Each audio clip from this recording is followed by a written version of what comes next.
Doutora Denise, o circo do carnaval parece que está chegando ao fim, mas o circo da picanha continua. Vamos acompanhar o que disse o então candidato, hoje presidente Luiz Inácio, acerca dessa motivação. Mostrar uma picanha e falar, eu vou comer picanha e vou tomar uma cerveja. É uma coisa fantástica. Como é que a senhora avalia esse discurso?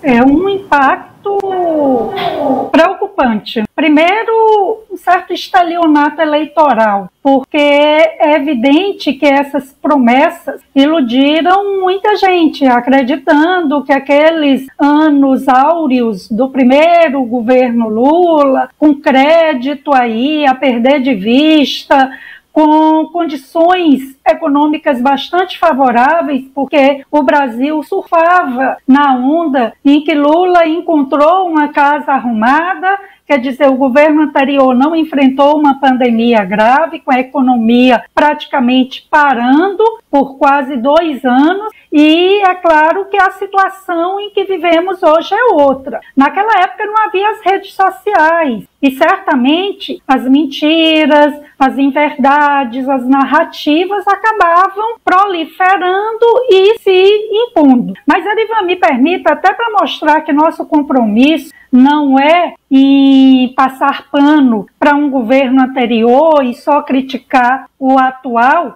Muito se criticou o Bolsonaro por conta das motociatas em plena pandemia, por algumas falas que, fora as que foram distorcidas, porque quando ele fez aquele gestual, vai esperar a pessoa faltar ar para procurar médico, pegaram uma partezinha para disseminar que ele estava zombando das pessoas que ficavam acometidas de Covid, quando o que ele defendia era o contrário, que as pessoas não esperassem faltar ar para procurar um médico. Mas as motociatas, muitas ele fez também para mostrar o seguinte: pessoal, vamos cuidar dos doentes, estou comprando vacina, mas é vida que segue, vamos ter que trabalhar, o país não pode parar. Mas, de fato, eu até acho que ele poderia ser mais comedido diante da situação de pandemia que enfrentávamos, diminuir essas aglomerações. Então, eles atacavam muito Bolsonaro por conta dessa sua postura, dizendo que ele era insensível, que ele era um grosso. Interessante. E hoje passam pano aqueles que criticavam Bolsonaro, ou os próprios políticos que os criticavam fazem pior. Festejam, saltitam em carnaval diante de uma tragédia que vitimou dezenas de pessoas no litoral de São Paulo. Mas é isso. O sonho da picanha acho que não vai se concretizar, os sinais são evidentes. Eu vi hoje no jornal Valor Econômico do Grupo Globo, inclusive um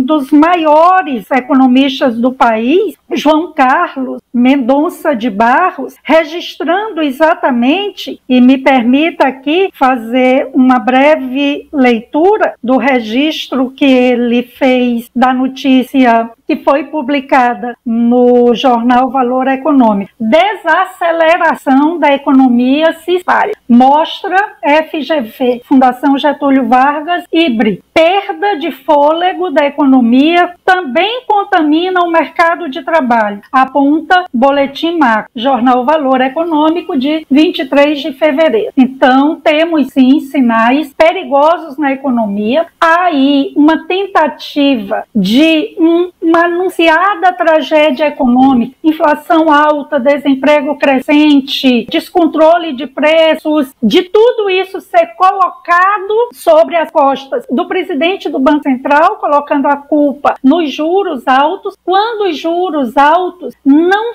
são necessariamente causa do descalabro econômico que se anuncia, mas os juros altos são consequência da falta exatamente de indicação de um plano econômico para o país. Vai ou não haver gastança desenfreada? Ou vai haver um limite no teto de gastos desse governo? Vai sair ou não uma reforma administrativa? Como será a reforma tributária? Porque o que se anuncia, o que tudo indica, é aumento de tributos. Nós, brasileiros, já pagamos impostos de quase 40% de tudo que se produz no país, da renda, da produção do trabalhador. Quase 40%. Como é que esse governo quer fazer uma reforma tributária, o que tudo indica, para aumentar mais tributos? Cadê a reforma administrativa? A única reforma que a gente viu até agora foi o aumento no número de ministérios. Tivemos um aumento não de 2, 3, 5 ministérios, mas de 13 ministérios a mais. 13, um número também que passa um recado muito sintomático do descalabro que, lamentavelmente, a gente parece que vai experimentar pelos próximos anos. Dizem que o país só começa a funcionar depois do carnaval, e eu creio que talvez seja a hora de muita gente acordar para a realidade e se dar conta de que o país não pode viver refém de narrativas, de estelionatos eleitorais e cobrar responsabilidade, compromisso com o futuro do país dos nossos governantes, principalmente esse grupo aí que foi alçado ao poder e que mostra que está de costas para a realidade do país. A ânsia do poder pelo poder, a ânsia por ocupar cargos, também recompensar apoiadores. Encerro, né, Arivan? Lembrando, foram 2 milhões apenas que o governo federal vai mandar para a tragédia, para ajudar na tragédia lá no litoral de São Paulo. Mas 1 bilhão foi liberado via Lei Rouanet. A Cláudia Raia, mais cerca de 5 milhões. E Lula confirmou que vai sim prestar dinheiro para a Argentina construir um gasoduto. Lembrando, viu, Arivan, que gasoduto, o material aí para expandir esse tipo de empreendimento, a Argentina tem o dobro